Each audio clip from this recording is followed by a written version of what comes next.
This channel does not promote any violent, harmful, or illegal activities. All content provided by this channel is meant for an educational purpose only.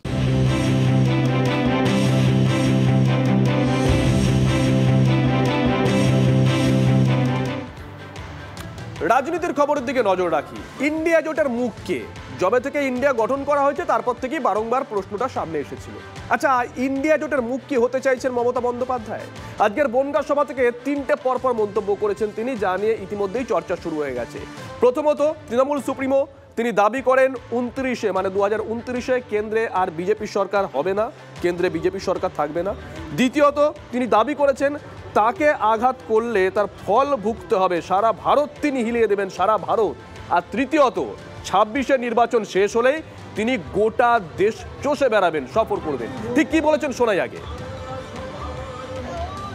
2029 বড়ই ভয়ঙ্কর, তোমাদের সরকার থাকবে না। শকুনি মামারা সেদিন কোথায় পালাবে, এখন থেকে ঠিক করে জায়গা রেখে দাও। আমায় বাংলায় আঘাত করলে, কারণ মানুষকে আঘাত করলে আমি মনে করি আমাকে আঘাত করছে। আমাকে আঘাত করলে আমি সারা ভারতবর্ষ হিলিয়ে দেবো, এটা মাথায় রেখো। ইলেকশনের পরে আমি একটু দেশটা চষে বেড়াবো। অনির্বাণ সিনহা এই মুহূর্তে আমাদের সঙ্গে রয়েছেন, আমাদের সহকর্মী। অনির্বাণ, এর আগেই তো প্রশ্ন উঠেছিল বারবার যখন জোটটা তৈরি হয়েছিল, শুরুতেই বললাম মুখটা কি হবে? নীতিশ কুমার মুখ হবে, রাহুল গান্ধী মুখ হবে, মমতা বন্দ্যোপাধ্যায় মুখ হবে, মল্লিকার্জুন খার্গে মুখ হবে। একাধিকবার একাধিক সম্ভাবনা উঠেছে, আলোচনা হয়েছে, স্থিমিত হয়ে গেছে গোটা বিষয়টা। মমতা বন্দ্যোপাধ্যায়ের আজকের মন্তব্য দেখো, নিঃসন্দেহে অত্যন্ত তাৎপর্যপূর্ণ। তার কারণ বিহারের নির্বাচনের শোচনীয় পরাজয়ের পর স্বাভাবিকভাবেই ইন্ডিয়া জোটের ভিতরে রাহুল গান্ধীর নেতৃত্ব নিয়ে বা তার নেতৃত্বের গ্রহণযোগ্যতা নিয়ে প্রশ্ন উঠে গিয়েছে। এবং তৃণমূল কংগ্রেসের পক্ষ থেকে কোনো রাগঢাক না করেই বলা হয়েছে যে সফল হয়তো বোঝাতে হবে যে নেতৃত্ব দেওয়ার যোগ্য। সাফল্যের তালিকাটা তো খুবই ছোট এবং ব্যর্থতার তালিকাটা ক্রমশ দীর্ঘ হচ্ছে। সেখানে মুখ্যমন্ত্রীর এই বক্তব্য আজকে যে তিনি সামনের বিধানসভা নির্বাচনের পর তিনি দেশ ঘুরতে বেরোবেন, গোটা দেশটা চষে ফেলবেন এবং তাকে আঘাত করলে গোটা দেশ তিনি হিরিয়ে দেবেন। নিশ্চিতভাবে দেশ জুড়ে তার নেতৃত্ব দেওয়ার যে ইচ্ছে বিজেপি বিরোধী জোট বা মহাজোট যাই বলি না কেন, তার ক্ষেত্রে সেটা স্পষ্ট। এবং একই সঙ্গে এটাও স্পষ্ট যে 26-এর বিধানসভা নির্বাচনে পশ্চিমবঙ্গে ক্ষমতা ধরে রাখার ব্যাপারে তৃণমূল কংগ্রেস নেত্রী কতটা প্রত্যয়ী। তবে নিশ্চিতভাবে ইন্ডিয়া জোটের ভিতরে, যেটা বলছিলে তুমি শুভজিৎ, ইন্ডিয়া জোটের ভিতরে রাহুল গান্ধীর নেতৃত্ব নিয়ে বা তার নেতৃত্বের যোগ্যতা নিয়ে যে প্রশ্ন উঠেছে, গ্রহণযোগ্যতা নিয়ে যে প্রশ্ন উঠেছে, সেখানে কিন্তু আরও বড় করে এই বিতর্কটাকে মমতা বন্দ্যোপাধ্যায়ের আজকের মন্তব্য উস্কে দিল। বেশ, সুজন চক্রবর্তী এই মুহূর্তে আমাদের সঙ্গে রয়েছেন। সুজানদা, শুভজিৎ রয়েছি। মমতা বন্দ্যোপাধ্যায় বেশ কিছু মন্তব্য করেছেন, তার মধ্যে দুটো মন্তব্য একটু আপনাকে শোনাবো। প্রথমত, তিনি বলেছেন যে তাকে যদি আঘাত করা হয় গোটা দেশ, গোটা ভারত তিনি হিলিয়ে দেবেন, শব্দটা ব্যবহার করেছেন, গোটা দেশের কথা বলেছেন। আর দ্বিতীয়ত, 26-এর নির্বাচন শেষ হলে গোটা দেশ তিনি চষে ফেলবেন। আপনারা ইন্ডিয়া জোটের অন্যতম শরিক, আপনারা আরেক শরিক তৃণমূল কংগ্রেসের সুপ্রিমোর মন্তব্য দেখছেন কিভাবে? পশ্চিমবাংলার বিবেচনায় তৃণমূল কংগ্রেস ইন্ডিয়া জোটের শরিক বলে তৃণমূল কংগ্রেসও মনে করে না, কেউই মনে করে না। আমাদের তো মনে করার প্রশ্নই নেই, কারণ উনি কখন থাকবেন, কখন থাকবেন না, কখন হিলিয়ে দেবে না, কখন হিলিয়ে যাবেন, সেটা উনি বলতে পারবেন। এটা বাকিদের পক্ষে বলা সম্ভব নয়। ফলে উনি ইন্ডিয়া জোট কখনো কখনো করে, আবার যখন দরকার হয় তখন এত অপরাধী যে তখন কিভাবে মোদির হাত থেকে বাঁচতে হবে তার মতন ব্যবস্থাপনাতেই উনি থাকেন। এটা না বোঝার কোনো কারণ নেই। এক্ষেত্রে আমার কথাটা হচ্ছে ভেরি সিম্পল। উনি গিয়েছিলেন কি 2029-এর নির্বাচনের অল ইন্ডিয়া জোট সেই আলাপ আলোচনায়, নাকি মতুয়াগড়ে যাচ্ছি, মতুয়া মানুষরা নানান বিপদে পড়েছে, ভোটার লিস্টে তাদের নাম বাতিল হয়ে যাবার সম্ভাবনা তৈরি করেছে বিজেপির এই অপদার্থতা, এবং তারপর নাগরিকত্ব, যে নাগরিকত্বের সংকটটা তৈরি করেছে যখন দিল্লির সরকার, তখন সেই সরকারের উনিও শরিক ছিলেন, ফলে উনিও দায়ী। ধন্যবাদ সুজনদা। ঠিক যেখানে মুখ্যমন্ত্রী মমতা বন্দ্যোপাধ্যায় কথা বলছেন, তারপরে নন্দীগ্রামে হারের কথা মনে করিয়ে দিয়েছেন বিরোধী দলনেতা শুভেন্দু অধিকারী। তিনি বলছেন 2021 সাল, সেই 21 সালের পরেও ভারত ভ্রমণে বেরিয়েছিলেন, জাতীয় দলের তকমায় হারিয়ে গেছে তৃণমূল কংগ্রেসের। নন্দীগ্রামের হারের কথা মনে করিয়ে খোঁচা শুভেন্দু অধিকারী। বলেছেন বিধানসভা নির্বাচনের পরে আপনি ভারত ভ্রমণ করবেন। ভারতকে হিলিয়ে দেবেন। কি ভাষা! আজকের বক্তব্য শুনে মনে হচ্ছে আমাদের মুখ্যমন্ত্রীকে মনে হচ্ছে রেজিস্টার জোগাড়। ভারত ভ্রমণে বেরিয়েছিলেন 21 সালের পরে। আপনি আপনার ভাইপো বলেছিলেন বাংলা জিতেছি 213টা আসনে। আমরা এবারে বেরিয়ে পড়লাম ভারত দখল করব। আজকে এই পার্টি তার জাতীয় দলের তকমা হারিয়েছে। আপনাকে বেরোতে কে না বলছে? দুটো চার্টার আছে, 4টা হেলিকপ্টার আছে, 1600 কোটি টাকা অ্যাকাউন্টে আছে। যে নিজে জিততে পারে না নন্দীগ্রামে, আমার কাছে হারে 1956 ভোটে, সে নাকি ভারত হিলাবে, গুজরাট জিতিয়ে নেবে, সে নাকি আহত বা ভীষণ খারাপ। এত যন্ত্রণা কেন আপনার? দেখুন, এসআইআর এর কাজ তো চলছে, কিন্তু খাস কলকাতাতেই এসআইআর এর কাজে অসন্তোষ প্রকাশ অভিষেক বন্দ্যোপাধ্যায়। জানেন, সেনাপতির মার্কশিটে লাস্ট বয় কারা? লাস্ট বয় ফিরহাদ বাবুলরা। তারপর কি হলো, তাদের কোর্স অফ অ্যাকশন কি? এই সব অসন্তোষের পর সমস্তটা জানবো। আমাদের প্রতিনিধি সুজয় আমাদের সঙ্গে রয়েছে সরাসরি। সুজয়, আমরা দেখলাম যে অভিষেক বন্দ্যোপাধ্যায় তিনি একটা অসন্তোষ প্রকাশ করেছেন এসআইআর এর কাজ নিয়ে, এবং সেখানে তার মার্কশিট যদি বলা হয়, সেখানে বাবুল, ফিরহাদ, এই সমস্ত যারা হেভিওয়েট মন্ত্রীরা রয়েছেন তারা পিছিয়ে রয়েছেন। এরপর তাদের কোর্স অফ অ্যাকশন কি করলেন তারা তড়িঘড়ি? দেখো, আমি রয়েছি উত্তর কলকাতায় মোহিত মঞ্চের ঠিক সামনে, এবং এই মোহিত মঞ্চের ভেতরেই এখন সেই অভিষেক বন্দ্যোপাধ্যায় যে সমস্ত বিষয়ে প্রশ্ন তুলেছিলেন, এসআই সংক্রান্ত কাজে যে সমস্ত জায়গায় সঠিকভাবে হচ্ছে না বলে তিনি প্রশ্ন তুলেছিলেন, সেখানে সেই বিষয়গুলি নিয়ে এই মুহূর্তে বৈঠক চলছে। এবং বৈঠকে কে আছেন? বৈঠকে মেয়র আছেন, মেয়র ফিরহাদ হাকিম আছেন, অরূপ বিশ্বাস রয়েছেন, শশী পাজা রয়েছেন, সুদীপ বন্দ্যোপাধ্যায় রয়েছেন, উত্তর ও দক্ষিণ কলকাতার একাধিক কাউন্সিলররা রয়েছেন, একাধিক বিধায়ক রয়েছেন। উত্তর ও দক্ষিণ কলকাতার এই সমস্ত গুরুত্বপূর্ণ যারা নেতা রয়েছে তারা মিলে অভিষেক বন্দ্যোপাধ্যায় যে সমস্ত জায়গায় ভুল ত্রুটি বা যে সমস্ত জায়গায় শুধরে নেওয়ার প্রয়োজন, জরুরি ভিত্তিতে সূত্রে নেওয়া প্রয়োজন, সেই সূত্রে নেওয়া প্রয়োজন বা সেই কাজগুলি করতে গেলে আর কি করা প্রয়োজন, কিভাবে সেটাকে আরও গতি আনা যায়, কিভাবে সম্পূর্ণ নির্ভুলভাবে যেভাবে অভিষেক বন্দ্যোপাধ্যায় বলে দিচ্ছেন সেই কাজটি সম্পন্ন করা যায়, সেই সমস্ত বিষয় নিয়ে বৈঠক করছেন। মোহিত মঞ্চে সন্ধ্যে 6টায় বৈঠক শুরু হয়েছে এবং এখনও প্রায় বেশ কিছুক্ষণ সেই বৈঠক চলবে। এবং বৈঠকের পরবর্তীতে একেবারে তৃণমূল স্তরে যারা কাজ করছেন বা বিএলএ হিসেবে যারা কাজ করছেন, বিএলএ 2 হিসেবে রয়েছেন যারা, তাদের কাছে পরবর্তী যে সমস্ত বার্তা, সেই বার্তা দেওয়া দলের তরফ থেকে দেওয়া হবে। মূলত বিএলএ যারা হিসেবে কাজ করছেন তাদের বার্তা দেওয়া হবে যে কিভাবে এই সমস্ত খামতিগুলো সেগুলো মিটিয়ে নেওয়া যায়, যাতে তারপরে খামতি মেটে কিনা, তারপরে সন্তুষ্ট হন কিনা অভিষেক বন্দ্যোপাধ্যায়, অবশ্যই নজর থাকবে। অনেক ধন্যবাদ।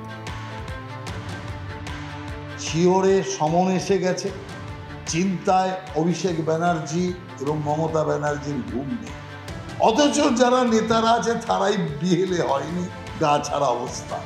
তার মানেটা কি দাঁড়ালো? তৃণমূল কংগ্রেসের সমস্তটা শিথিল হয়ে গেছে।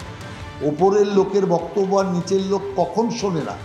যখন বোঝে ওপরের লোকই থাকবে না, ওপরের লোকেরই অস্তিত্ব থাকবে না, যে কারণে নেতারা যেটা বলে নিচের লোক যখন সেটা তামিল করছে না, তখন বোঝা যায় যে পার্টির সময় শেষ হয়ে এসছে।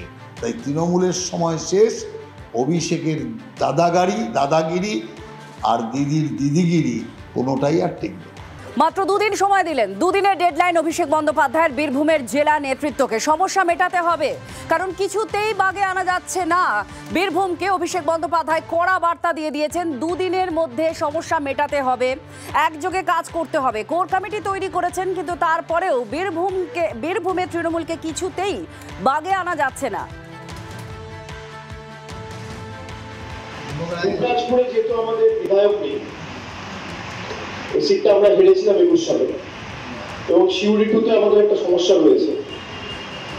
আমি দুপক্ষকেই বলছি, শিউরি 2-র যা সমস্যা রয়েছে আপনারা আগামী 2-3 দিনের মধ্যে সলভ করুন, তা নাহলে কিন্তু বাইরে থেকে আবার এটা আমাকে পাঠাতে হবে। আমি সেটা চাই না।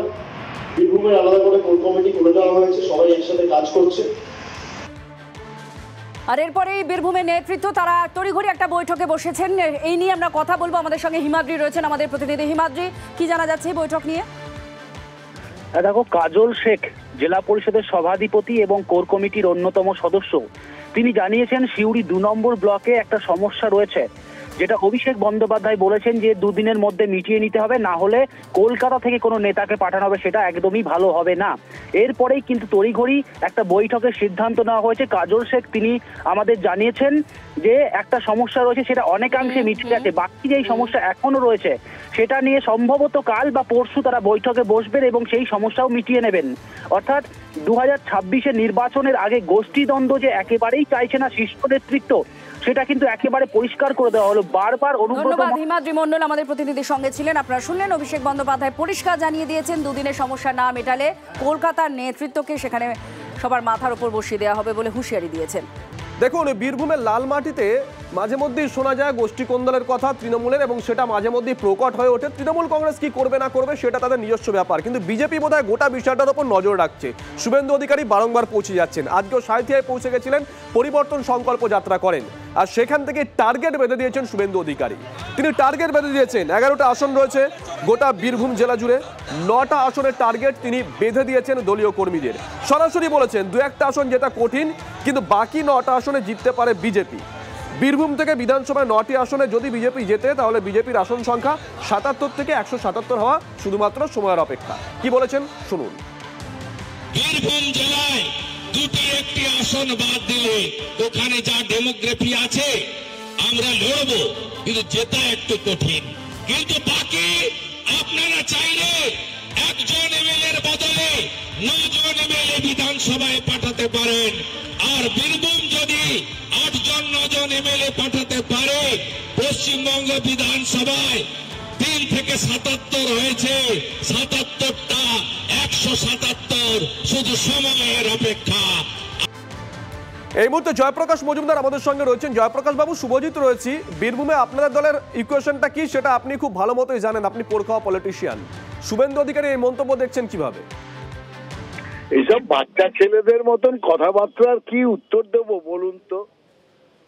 যখন বীরভূমে বলছেন যে 11টার মধ্যে 9টা জিতবো, তো ওই 2টোই বা বাদ দিলেন কেন?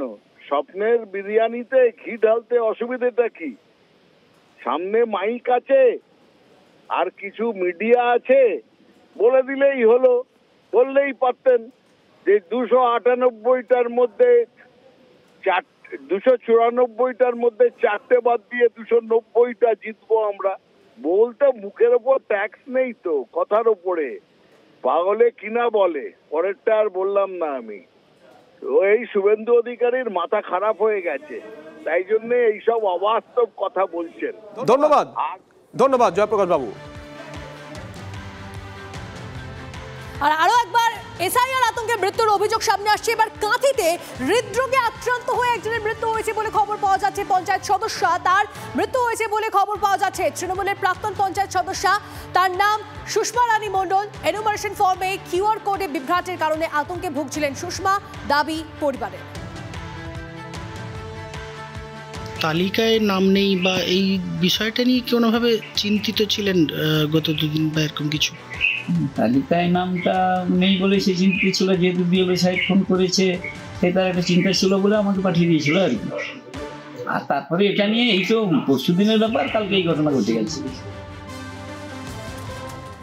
মতুয়াগড়ে আজকে মুখ্যমন্ত্রী মমতা বন্দ্যোপাধ্যায় বিএলওদের যে চাপে তারা কাজ করছেন, প্রবল চাপ তাদের উপরে দেওয়া হচ্ছে, সেই অভিযোগকে হাতিয়ার করেছেন। তিনি একজন বিএলওর মৃত্যুর ঘটনা সামনে নিয়ে আসেন, যেখানে তার সুইসাইড নোটটাকে তিনি উল্লেখ করেছেন।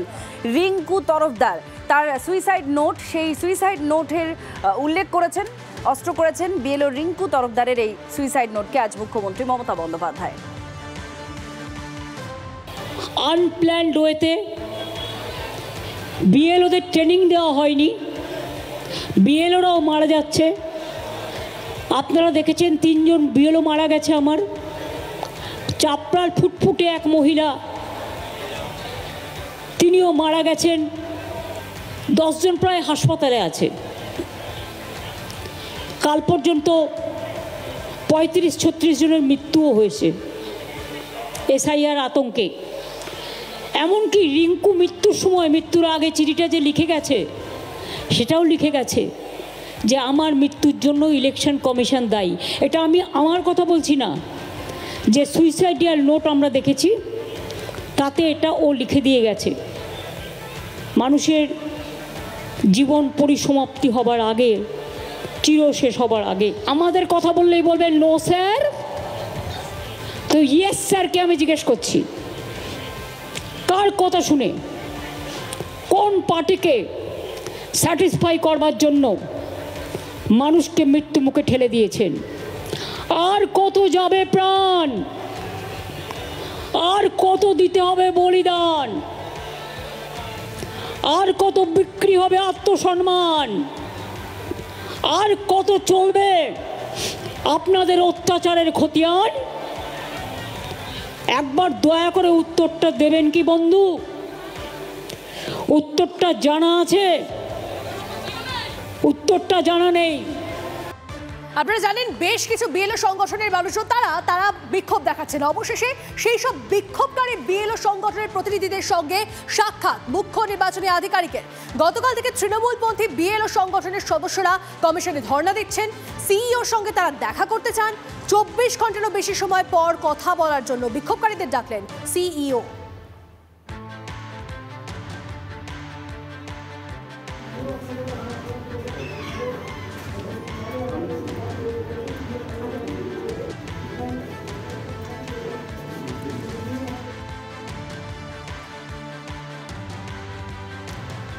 এদিকে এই নিয়ে অভিযোগ আসছে সামনে, বিএলওদের নামে সিইও দপ্তরে বিক্ষোভ দেখাচ্ছে তৃণমূলী। ছবি পোস্ট করে এই অভিযোগ সামনে আনলেন শুভেন্দু অধিকারী। সাংবিধানিক প্রতিষ্ঠানকে ভয় দেখানোর চেষ্টা হচ্ছে, যারা বিক্ষোভ দেখাচ্ছে তারা সবাই তৃণমূল, দাবি শুভেন্দু। একবার আপনাদেরকে জানিয়ে রাখি, ভিডিও এবং ছবি পোস্ট করেছেন শুভেন্দু অধিকারী এবং তার অভিযোগ বিএলওদের নামে সিইও দপ্তরে বিক্ষোভ দেখাচ্ছে তৃণমূলী। সাংবিধানিক প্রাতিষ্ঠানিক ভয় দেখানোর চেষ্টা হচ্ছে, যারা বিক্ষোভ দেখাচ্ছে তারা সবাই তৃণমূল, দাবি শুভেন্দু। পোস্ট করেছেন সোশ্যাল মিডিয়ায় পোস্ট করেছেন শুভেন্দু অধিকারী, আপনাদেরকে দেখাচ্ছি সেই পোস্ট, এবং সেখানেই পোস্ট করে তিনি এই অভিযোগ সামনে এনেছেন যে বিএলওদের নামে সিইও দপ্তরে বিক্ষোভ দেখাচ্ছে তৃণমূলী।